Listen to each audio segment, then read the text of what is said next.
Good morning, St. Francis, and good morning, people of God. It is Monday, the 11th day of April, 2022. It is Monday of Holy Week, the 6th week of Lent, actually, but Monday of Holy Week today. We have now come to the final few days of Lent, entering into this greatest week of our church year as a people of faith. And I'm coming to you this morning from the Butterfly Garden. As you can see, it is in the shape of two butterfly wings here by our school, the Franciscan School. The daffodils and the crocuses have bloomed and have now passed their bloom, but as you can see over here, the irises are just about to come up, and we have the I forget what the name of it is, the ground clutter over here, the ground clover over here. But the Butterfly Garden goes through various stages of blooming and blossoming to be able to offer to butterflies in the area a place to find refreshment and rest. On this Monday of Holy Week, again, I was at the cathedral yesterday and I forgot to do my Palm Sunday greeting. But Monday of Holy Week, again, we make this great transition away from the consternation, the antagonism, the fighting that the Jewish leadership continue to have with Jesus. And as Friday's gospel was, or Saturday's gospel was, Jesus finally leaves all of that and goes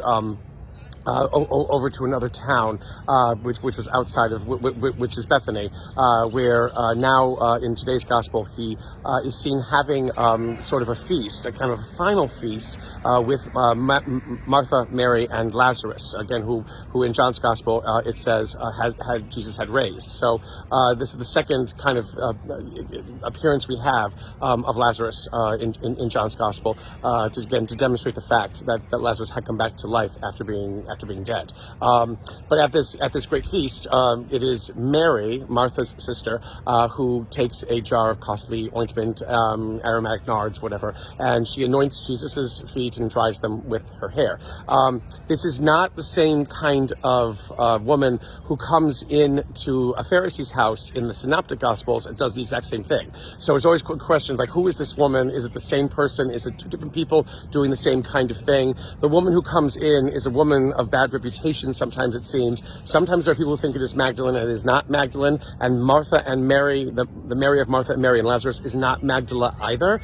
She is Mary. And so there is this thing. But again, this final meal before the Last Supper with friends of Jesus is sort of what is profound at this moment, as we enter into Monday of Holy Week, and into these last days of remembering Jesus' life here on earth, that he takes the time to go to a place where he knew he would be supported, where there is comfort for him, where there is care. Unfortunately, Judas is there to say that this ointment should have been used someplace else, because Judas is already experiencing, unfortunately, the consternation himself of just where believing in this Jesus and continuing to follow him may lead. And again, it will lead, unfortunately, to Judas making horrible choices for himself and for his life. But again, something that continues to fulfill the mission that God has placed in Jesus of Nazareth.